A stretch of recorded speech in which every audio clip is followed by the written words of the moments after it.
My name's Xi'an, and first I'm going to tell you about a story. About a year ago from this point, I was in the car with my mother. We were going somewhere, it escapes me, but we happened to stop at a red light at a one-way, at a intersection, a red light at a one-way intersection.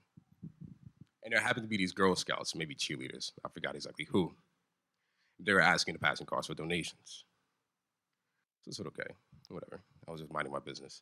But my mother seemed peeved by one of the actions of the passing cheerleaders asking for money. She rolled down the window and extended her hand to give the cheerleader a single bill. And later, when we rolled into the gas station, I asked her, like, what was it? What was wrong? And she says, someone must have told that woman, that young woman, mind you, they couldn't be any older than like 12 or 11, that black people don't tip and black people don't give away money. So I was like, all right. Whatever you say, because my mom doesn't really speak about those things. But when she does, she gets very passionate about it. So we had a short conversation. And in that conversation, I told her that, well, maybe you should look at it from a different perspective. Even if someone did say that to her, is it really her fault? She's clearly been out there for a while, and she probably has passed black people that haven't given her money. Even if that is the instance, if that isn't the instance, what if she was afraid? What if the first car she approached didn't give her anything, and the second car didn't give her any attention? So what if she decided to just pass ours as well? And that began to provoke the question within me that, is everything we see or perceive or believe to be racism actually that? Now I just want to take you with my thought process here, so try to bear with me. Cognition refers to the mental process of knowing. It involves aspects such as awareness, perception, judgment, and reasoning. An old teacher of mine, Kalaluka, used to tell us that humans have an ability that most animals, if not all other animals on this planet, significantly lack: cognitive cognition, the ability to not only think, but carefully and critically assess your own thoughts.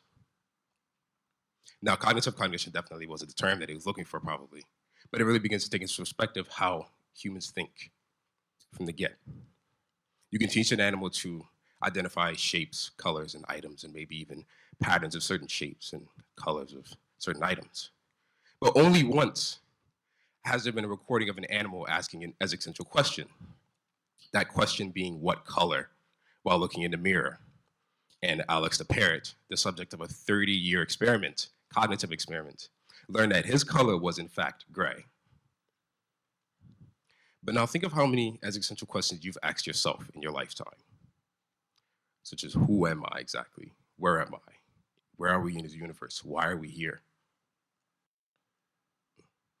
These questions seem to lack a substance in us, some sort of analytical value that we seem to not be able to derive from these questions. Questions we ask ourselves on an everyday basis, as though where are my keys and everything, we have an answer to. However, these questions don't really have a universal answer. Maybe not truth, but a universal answer. Peter Wessel Zaff, a Norwegian philosopher who speaks about metaphysical things and such, said that mental fatigue, depression, and even falling into insanity from search of these answers or existential crisis can be considered, or as he likes to call, a feeling of cosmic panic, which was quoted directly from his essay, The Last Messiah. And in The Last Messiah, he also mentions several different remedies to cosmic panic. One of these remedies significantly being anchoring. As quoted directly from the text, anchoring might be characterized as a fixation of points within or construction of walls around the liquid fray of consciousness. Any culture is a great example, rounded example of anchorings, built on foundational firmaments, the basic cultural ideas. Anchoring may not be as prevalent as distraction, which is a pretty self-explanatory method of alleviating the cosmic panic from the realities and cosmos we face in life, but it does really begin to put into perspective how we adapt and conform to social norms. And I'm pretty certain that everyone here feels like they belong somewhere, right? Mhm. Maybe whether it be with family, friends, your community, and or anyone else you may share your community or time with. The feeling knowing that where you are and the people you spend time with share similar beliefs, values, and hold certain ideas up to respect as you. And I'm fairly certain that everyone here has at least been in one instance in which they felt out of place. Whereas the same, maybe a new community, a new school, someplace else, or just maybe you walking into a room, you can almost feel it in the air. Think of how that felt, just for a minute. To know that the ideas, the beliefs, and things that you respect just aren't really reciprocated by those around you anymore. You feel out of place. The things that we see, and actually, sorry, think of social norms, things that you've seen, trends, and things that you probably witnessed while growing up, certain clothing trends, dances, songs, and other things that just kind of became normal to you. Like this is a fad, this is a trend. A school is actually a great example of anchoring. The kids who are a bit different, maybe act a bit weird, a bit taller or shorter than everyone else. Someone who speaks differently, speaks with a lisp, speaks with passion, or is very apathetic, just doesn't talk like everyone else, is usually teased or ridiculed or bullied, or no one really just talks to them.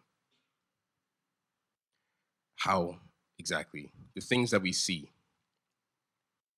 and the things and characteristics we notice in other people around us are anchored as normal, as social norms, especially to a child who goes to school and doesn't probably see much else besides what they see at school, home, and maybe the park at weekends. And the same can be said for an adult who spent most of their time in the same community, the same town, maybe even the same region. You can't exactly blame someone for having a lack of knowledge and understanding of other people and outer worlds and the rest of this world when they've spent most of their time in the same place. Now, quickly, I just want to give you one example. I'm going to take a journey back just about they're about 500 years ago. Portugal invades South Africa and Central Africa and introduces the transatlantic slave route and slave trading to the rest of the world.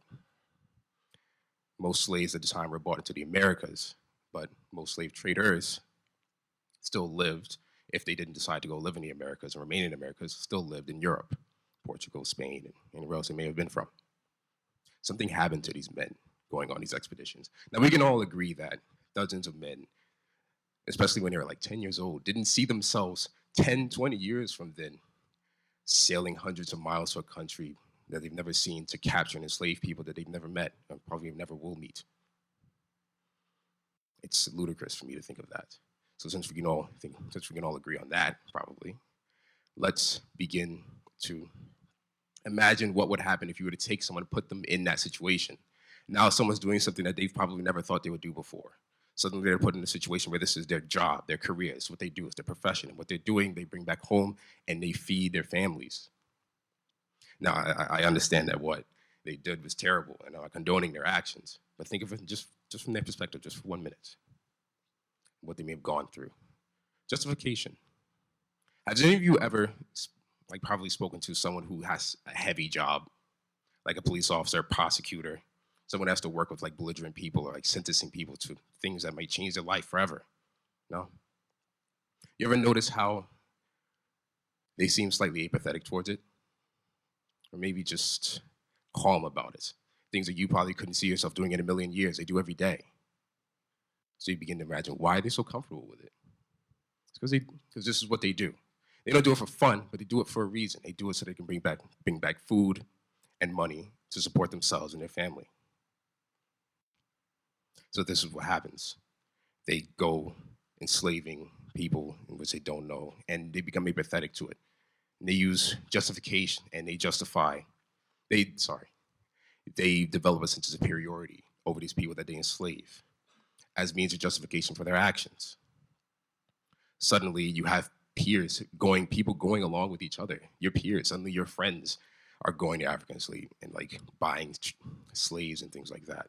And it was widely accepted in society. And those who didn't accept it and didn't like it typically really didn't have much of a say in it, as those who were benefiting from it were the aristocratic, the farmers, the merchants. And this brings me into institutionalization. Institutionalization formally is embedding some sort of conception, rather it be a norm, a social belief, or a particular value, into a system or society as a whole. These men knew what they were doing, but over time, things can make you insensitive. And what they were doing was lining their pockets and feeding their children. So what are they going to do? They're going to tell themselves, they actually told themselves that the heavens were shining upon them for their deeds. And they were doing God's work. Not to attack anyone, but they were doing God's work. And so they went home and told their wives, their friends, and most importantly, their children. And their children may have told their friends, but their children grew up and told their children as well when they had them. So now let's come forward a bit into nowadays. You have any social problem that I could probably mention up here. You could begin to relate to this. Think of any racism or prejudice, but it's good to remember that racism or prejudice, colorism, or any other spite or hatred you see in any country, any region, any place, it's good to remember that behind every face, every opinion, and every word is a human, an individual, and most importantly, a mind, a personality, a story who's not entirely their own. As the people you meet, the interactions you see, and the things you experience in the community you live in begin to shape and develop who you are as a person, especially all of you right now. And I believe it's inherently unfair to call someone out for being a certain way that you don't particularly agree with, because what they are is probably what they've seen and all they know. Before I end the speech, if I'm going to end it on any note, I can only ask everyone here if they could at least, I wish that everyone here would do this for me. The next time you happen to be somewhere, or you hear someone, or someone around you just has a particular opinion that you don't really agree with, instead of acting angrily or vehemently disagreeing with everything they're saying, take a step back, or a step forward rather, and listen to them just for a minute. Maybe even talk about it if you have the opportunity. Because if there's one thing to realize, is that these are social issues, right? How are we ever going to come to any shape, form, or fashion of a conclusion if we don't carefully and critically think and talk about every side? It's almost unfair to call someone belligerent or say that they're wrong for doing what they were told their entire lives is right. And if there's any amount of hate, if there's anything worse than any amount of hate, resentment, or just overall spite that you could have for someone else and that anyone else can harbor for anyone else, it's stubbornness. And failing to realize that we share this world with other people, whether we like it or not. So rather this realization is fortunate to you or not, it's a shame, in my opinion, to refuse to speak your piece and speak your mind when mere words can change someone's life, maybe even change someone's story. And who knows? Maybe you might say something thoughtful to someone one day, and they'll go home and tell their wife, and maybe even their children. And just maybe, their children might grow up and tell their children as well. Thank you.